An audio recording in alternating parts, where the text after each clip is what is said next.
Lightweight bout here, Jamie Mullarkey and Muhammadjon Naimov stepping in for Guram Kutateladze, who had to pull out once again. Naimov comes in at plus 450, Jamie Mullarkey at minus 450.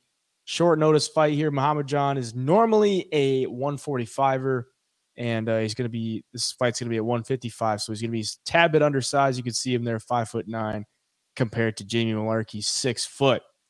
So, short notice, Tajikistan guy. You probably expect him to wrestle, but that's not necessarily his go-to. He will go to it from time to time, but he's not going to just be spamming takedowns on Jamie Mullarkey. He's a big underdog here. I don't really give him too much of a chance to win. I mean, he's likely taking this one, kind of just to get his foot in the door into the UFC. He had a fight on Contender Series back in 2020 against Colin Anglin when he was undefeated, and he came in there as a minus 325 favorite, and he lost by decision.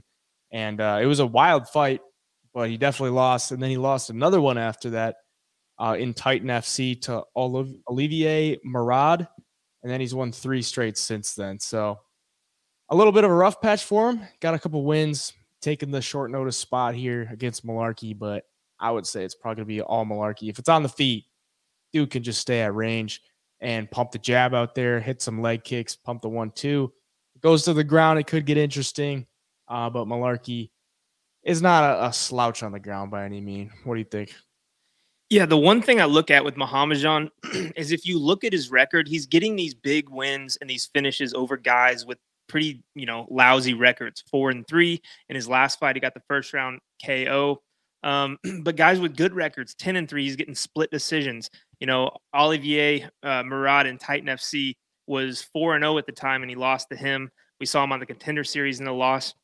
So he's not really fighting anybody good, and he's getting all of his big wins against guys with, not a lot of experience or records that are almost 500. So I'm surprised this is who the UFC went with here. Maybe it's the only guy that would answer the call this short notice. But, I mean, you're going up a weight class against Jamie Mullarkey. Now, Jamie Mullarkey's not, the greatest fighter to ever live or the UFC's best in that division by any means. But he's a guy that could find himself around the top 15 eventually with a couple more wins.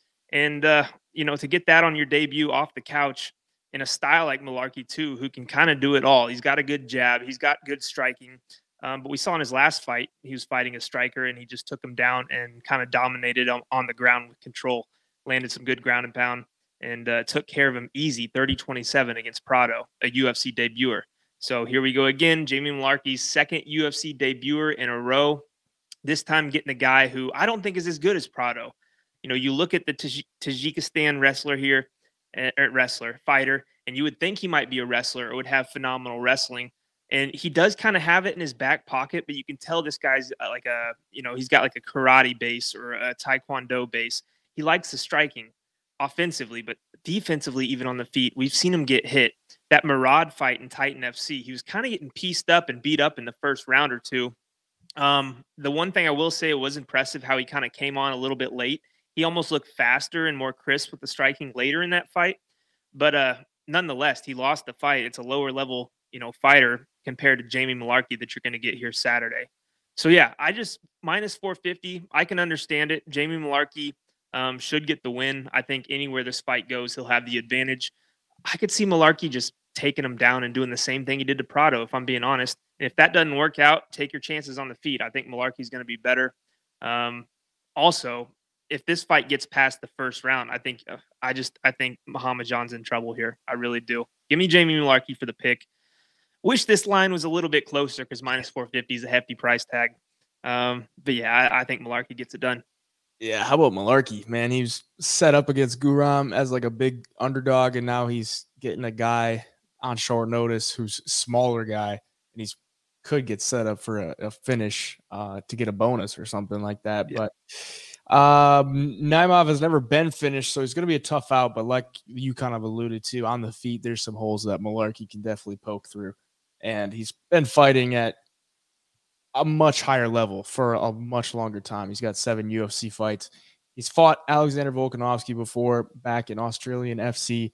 Losses are to Brad Riddell, Faraz Ziem, and Jalen Turner. So, I mean, those are some solid strikers there. I don't think he should have any problems on the feet with Naimov. So a lot of heavy chalk there, but I think he gets it done. At that price, it's like probably not even worth it to have. But maybe look for like an inside the distance or something. But it is 3 rounds, so Naimov could just survive. Smaller cage too, and he could get him up against the cage, try to close the distance. He's gonna have to close the distance against Mullarkey. So yeah, the one thing like with Mullarkey too that I really worry about for Naimov is that Mullarkey's not only going to be the bigger guy in his natural weight class, but he's also a pretty long, tall, lanky guy for that division. So closing the distance is going to be a lot harder. If Mullarkey can get that jab going, it could be a long night for Muhammadjon. And yeah, just looking at it, it just feels like Mullarkey's the much better fighter. I think that's what we're going to see Saturday. Agreed.